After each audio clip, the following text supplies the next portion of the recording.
আইপিএলের schedule change হতে চলেছে। হ্যাঁ ফ্রেন্ড, বিসিসিআই আইপিএলের শিডিউল এবার অনেকটাই লং ফরম্যাটে করতে চলেছে এবং তার পাশাপাশি দুটো নতুন টিম যোগ দিতে চলেছে আইপিএলে। কেন বিসিসিআই আইপিএলের শিডিউল লং করছে এবং কোন দুটো নতুন টিম যোগ দিতে চলেছে সমস্ত জানাবো আজকের ভিডিওতে। তার পাশাপাশি জানাবো ভারতীয় টিমের টি-20 বিশ্বকাপ নিয়ে কথা এবং ভারতীয় টিমের নতুন টি-20 ফরম্যাটে নতুন ক্যাপ্টেন কে হতে চলেছে সেটিও জানাবো আজকের এই ভিডিওতে। সমস্ত কিছু নিয়ে বিস্তারিত আলোচনা করব, কিন্তু তার আগে তোমাদের কাছে একটাই রিকোয়েস্ট, চ্যানেলে প্রথমবার হলে অবশ্যই সাবস্ক্রাইব করে নিও। হ্যাঁ ফ্রেন্ড, যখন মহেন্দ্র সিং ধোনি ছিল ভারতীয় টিমের ক্যাপ্টেন্সি নিয়ে কখনোই চিন্তা করতে হতো না বিসিসিআইকে, কারণ টেস্ট ফরম্যাট হোক, ওডিআই কিংবা টি-20 সবেতেই মহেন্দ্র সিং ধোনি একাই ক্যাপ্টেন্সি করতো। কিন্তু মহেন্দ্র সিং ধোনি রিটায়ার হয়ে যাওয়ার পর থেকে ভারতীয় টিমের ক্যাপ্টেন্সি করার সমস্যা আজও মিটছে না। অবশ্যই তারপর বিরাট কোহলি এসেছিল, কিন্তু তাকে ষড়যন্ত্র করে কিংবা সে নিজের পার্সোনাল কারণে সরে গেছে সেটা জানা যায়নি অবশ্যই। কিন্তু তারপর রোহিত শর্মা এসে ভারতীয় টিমকে বেশ কিছুটা সামলে নিয়েছিল। একবার অবশ্যই টি-20 বিশ্বকাপে ভারতীয় টিমকে চ্যাম্পিয়ন করেছে এবং ওডিআই বিশ্বকাপে ভারতীয় টিমকে ফাইনাল পর্যন্ত নিয়ে গিয়েছিল রোহিত শর্মা। কিন্তু রোহিত শর্মা যখন টি-20 বিশ্বকাপের ফাইনাল ম্যাচে সাউথ আফ্রিকার সাথে খেলার পর নিজের অবসান ঘোষণা করে টি-20 ফরম্যাট থেকে, তারপর চিন্তার পথে পড়ে যায় বিসিসিআই এবং তার সাথে ভারতীয় টিমের ফ্যানরা। কারণ টি-20 ফরম্যাটে ভারতীয় টিমের কাছে ক্যাপ্টেন হওয়ার জন্য 3 জন এখন আছে, যার মধ্যে শুভমান গিল আছে, সূর্যকুমার যাদব আছে এবং হার্দিক পান্ডিয়া আছে। কিন্তু 3 জনের মধ্যে কেউই ক্যাপ্টেন মেটেরিয়াল নয় বলে মনে করছে বিশেষজ্ঞ মহল। সবার প্রথম যদি হার্দিক পান্ডিয়ার কথা বলা যায়, হ্যাঁ ভারতীয় টিম কিছুদিন পর শ্রীলঙ্কার সঙ্গে সিরিজ খেলতে যাবে, যেখানে বিসিসিআই হার্দিক পান্ডিয়াকে ক্যাপ্টেন্সি করার জন্য অফার দেয়। কিন্তু হার্দিক পান্ডিয়া সম্পূর্ণ জানিয়ে দেয় যে সে এখন ক্রিকেট থেকে দূরে থাকতে চাইছে এবং সে বেশ কিছু রেস্ট নিতে চাইছে। গম্ভীরও তাকে ডাইরেক্ট বলেছিল ক্যাপ্টেন্সি করার জন্য, কিন্তু সে গম্ভীরকেও বারণ করে দিয়েছে। আসলে কারণটা তাই নয় যে সে রেস্ট নিতে চায়, কারণটা হচ্ছে শ্রীলঙ্কা ছোটোখাটো টিম, তাই সে শ্রীলঙ্কার সাথে ক্যাপ্টেন্সি করতে চায় না। কারণ হার্দিক পান্ডিয়া সবসময় বড় সড়ো বেশি জিনিস পছন্দ করে, তো যেটা একেবারেই ঠিক নয় ভারতীয় টিমের জন্য।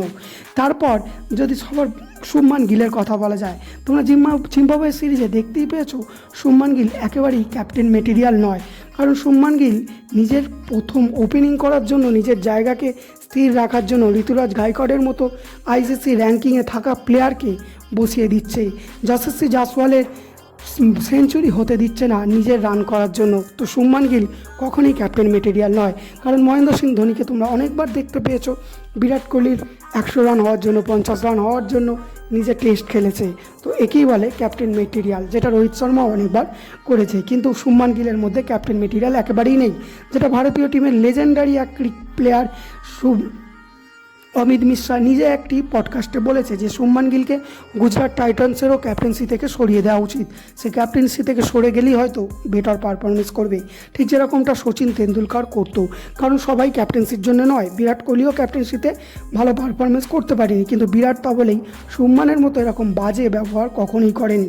এবার যদি সূর্যকুমার যাদবের কথা বলা যায়, এখন ভারতীয় টিমের একমাত্র ভরসা হতে চলেছে সূর্যকুমার যাদব। কারণ সূর্যকুমার যাদবই এমন একজন প্লেয়ার যে যথেষ্ট গুরুত্বপূর্ণ প্লেয়ার ভারতীয় টিমের জন্য, এবং প্লেয়ারটা হাম্বেল এবং তার পাশাপাশি ক্যাপ্টেন্সি করার যোগ্যতা আছে সূর্যকুমার যাদবের মধ্যেই। তাই জানা যাচ্ছে শ্রীলঙ্কা সফরে সূর্যকুমার যাদবই হতে চলেছে ভারতীয় টিমের ক্যাপ্টেন, এবং তারপর বাংলাদেশ সফরেও সূর্যকুমার যাদব হতে চলেছে ভারতীয় টিমের ক্যাপ্টেন। তবে হার্দিক পান্ডিয়া যদি এই ভুলটা করে এবং শ্রীলঙ্কা সফরে যদি ক্যাপ্টেন না হয়, সেক্ষেত্রে অস্ট্রেলিয়া, ইংল্যান্ড, নিউজিল্যান্ড, সাউথ আফ্রিকার মতো বড় টিমের বিরুদ্ধেও হয়তো তাকে ক্যাপ্টেন করবে না বিসিসিআই। তো এটা হার্দিক পান্ডিয়ার জন্য খুবই ব্যাড নিউজ। বিসিসিআই আইপিএলের ফরম্যাট এবারে 2 মান্থ থেকে বাড়িয়ে 3 মান্থে করতে চলেছে। যেখানে স্যাটারডের সঙ্গে ডবল হিটার ম্যাচ হতো, সেখানে শুধুমাত্র স্যাটারডে অথবা সানডের মধ্যে যে কোনো একটি দিন সম্পূর্ণ গ্যাপ থাকবে এবং 3 মান্থের লম্বা একটা শিডিউল করতে চাইছে আইপিএলের বিসিসিআই। যদিও আইসিসি এটা নিয়ে চাপে রেখেছে, কারণ স্টার স্পোর্টস যে পডকাস্ট মানে টিম খেলাটা দেখাচ্ছে সেই কোম্পানিও এটা চায়, এতে করে তাদেরও লাভ হবে এবং বিসিসিআইয়েরও লাভ হবে। কারণ ভারতের ক্রিকেট টিমের দর্শকরা ক্রিকেট দেখতে সারা বছরই ভালো লাগে তাদের। তো সেক্ষেত্রে নতুন দুটো টিম আসতে চলেছে আইপিএল, একটু হচ্ছে কেরালা কোচি, অপরটা হচ্ছে পুনে। সাউথের মানুষ বিসিসিআই তাকে আবেদন করেছে যে তাদের খেলা দেখতে খুবই অসুবিধা নয়, তাদের ব্যাঙ্গালোর স্টেডিয়ামে যেটা নয়, তাদের চেন্নাই স্টেডিয়ামে যেটা। তো সেক্ষেত্রে নতুন একটি টিম আসতে চলেছে কেরালার কোচি এবং অপর একটি টিম আসতে চলেছে পুনে। অর্থাৎ নতুন দুটো টিম আসছে, তার মানে ম্যাচ সংখ্যা বাড়বে এবং বিসিসিআই তো বলেই দিয়েছে 3 মাসের শিডিউল তোমাদের কেমন লাগলো, ভালো লাগলো নাকি বাজে, অবশ্যই কমেন্টে জানাতে ভুলো না।